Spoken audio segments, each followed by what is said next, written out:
welcome to my channel. I'm so excited to have you guys a part of my journey with endometriosis. My name's Diamond, let's start there, and I'm happy to have you here because I almost didn't do this. I was waiting until the miracle. I was waiting until I had a belly and I visioned it. I was going to tilt the camera and show you guys my stomach and say, like, you know, if I could do it, you can do it, and just have all of that nonsense. And my friend said, yeah, no, Di, the journey sometimes is just as important as the miracle, so you can go ahead.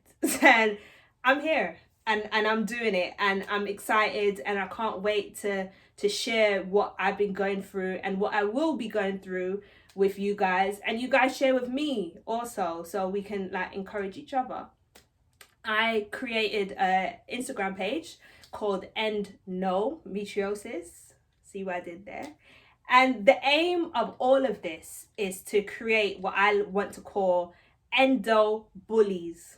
Okay, so what that means is that you're a bully. Like, you're just confident, you're on top, you're dominating this disease because it's going to be here. You have to deal with it. And we might as well be unapologetic about how we do that. So I will explain in another video where that term comes from, how I decided to make that actual thing, and just explain further what it's about. But this video is going to be a little intro into me and how I knew and was diagnosed with endometriosis. And each video will lead you into the next part of the story, of the journey. So endometriosis, it is an inflammatory disease.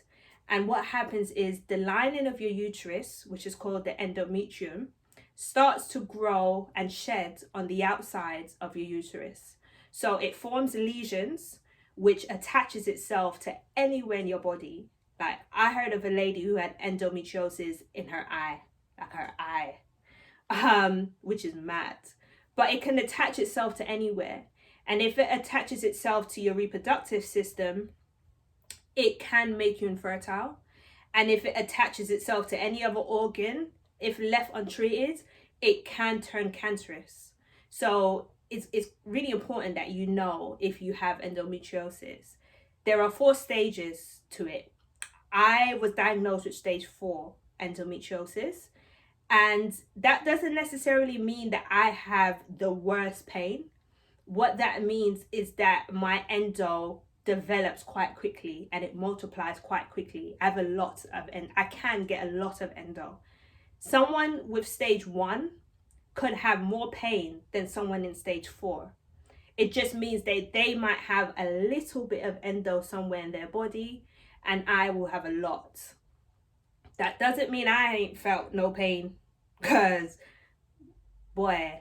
But so I was 14 when I started having really, really bad period pains.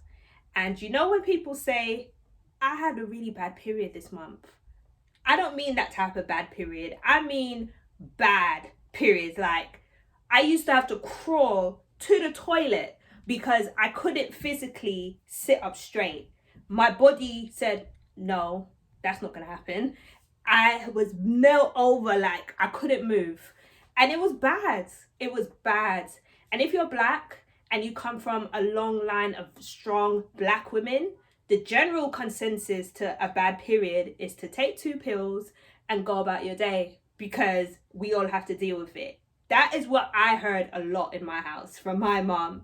But she didn't understand that this was not normal. This wasn't just a bad period. And it was heavy. It was so heavy. When someone says they have a heavy period, it usually means they change their pad once every hour, maybe. I would have to change my pad once every 20 minutes. Seriously, like, I would sleep like I'm in a coffin, like this, because if I moved left or right, I knew I would bleed onto the bed. And it was uncomfortable. It was really, really uncomfortable. I hated it. And it was so bad one day that I ended up taking ibuprofen, Coupofen.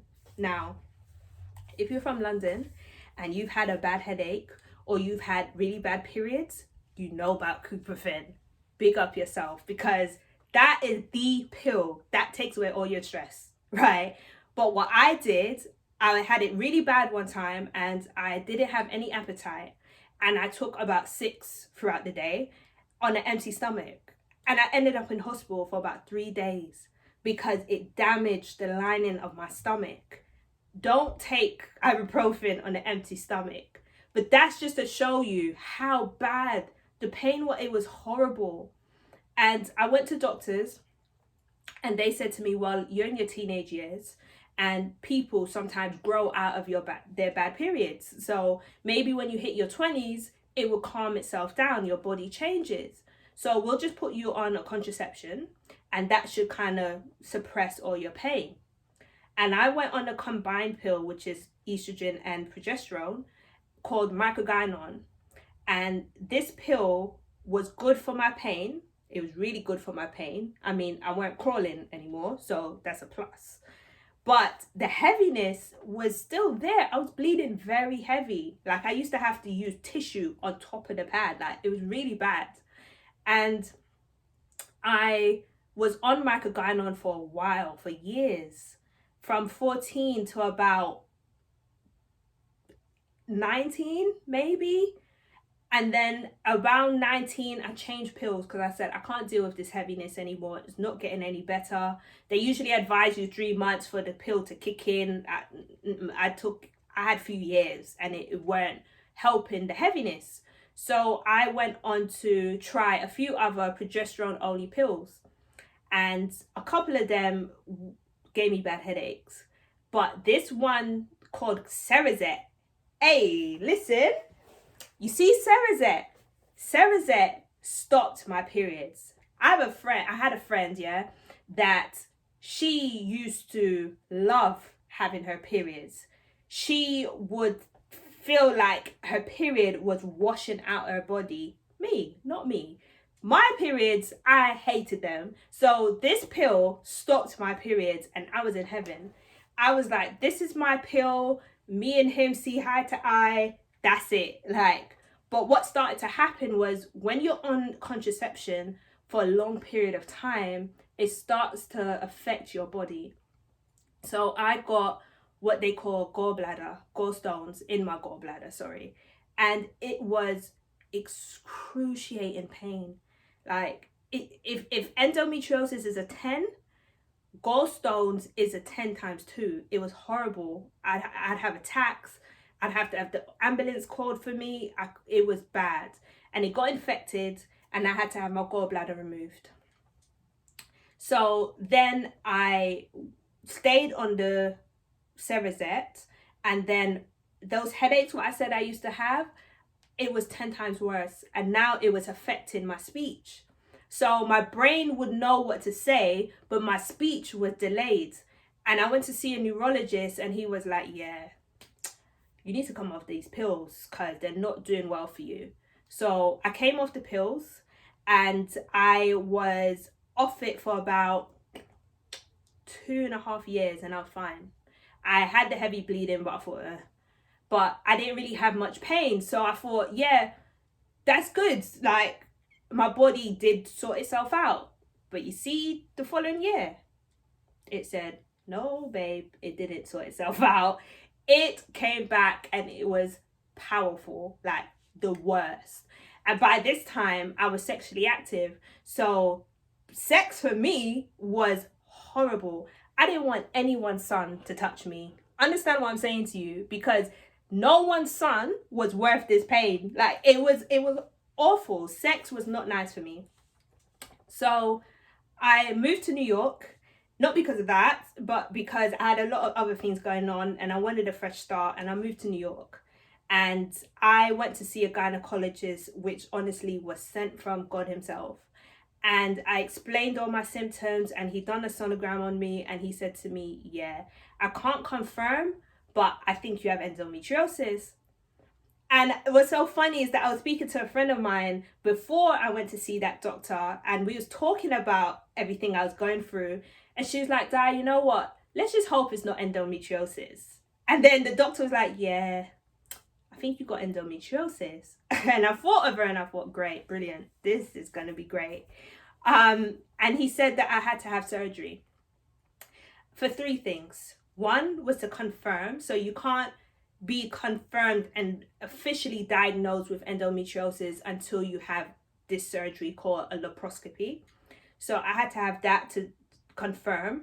I had 1 cyst on each ovary, 1 huge cyst on each ovary, which needed to be removed. And he needed to confirm whether the endo had spread to my fallopian tubes or anywhere else, really. And I had the surgery. And if anyone is getting ready for the laparoscopy, honestly, don't overwork yourself, because it's not that bad. Because, you know, you go in, you get the needle, you go to sleep, the end. But what I would say, what was the worst for me was 2 things. Coming out of the anesthetic, because I couldn't physically wake up. I found it so hard to get out of that. And B, the nausea from the morphine that they give you. I am someone who's, I've got phobia against vomiting. So anything to do with that whole vomiting family, I'm like, yeah, nausea is not for me. So those were the 2 things that I thought was the worst. And the scarring. I mean, I have scars all over my stomach, which I will show you guys, from getting my gallbladder removed and then from this laparoscopy. So after the procedure, my doctor said to me, great, we've removed the 2 cysts and all went well. The endo hadn't spread and you are God blessed, because all those years undiagnosed, it could have been worse. And 3, I can confirm you've got endo, you've got stage 4 endometriosis. So what we are going to have to do is put you on Lupron. Now, I'm going to stop there, because being on Lupron is a whole different story. But just to give you a little intro, Lupron is a injection which they give patients with endometriosis to strip your body of any estrogen. So your body creates natural estrogen, and estrogen is the food for endo. So it eats off of it. And where I'm at stage 4, my body can't afford to have any estrogen. So he's removed the cysts, and any endo that he couldn't get to surgically, this Lupron injection will strip my body of all estrogen. But what happens is that in the process, Lupron puts you into a menopausal state. That's enough to stop there, because that's a whole journey. So I'm gonna stop there and do another video about Lupron and get you guys up to date about what's happening, because the story does not end at Lupron. As you know, endo is something that doesn't go away. So I thought I was free of it, and I weren't. But the story gets interesting. I'm telling you, it gets interesting. So thank you for listening. I made it to 13 minutes. Great, lovely. I love when things are nice and succinct. So thank you for watching. I really appreciate you guys. Please like, subscribe, follow. Oh my god, I sound like an actual YouTuber. Like, subscribe, follow, and also follow me on Instagram. I'll put the details as well underneath.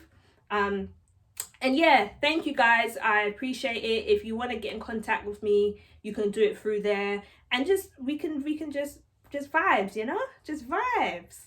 But yeah, thank you. Love you guys. Stay blessed, and I'll speak to you soon. Bye.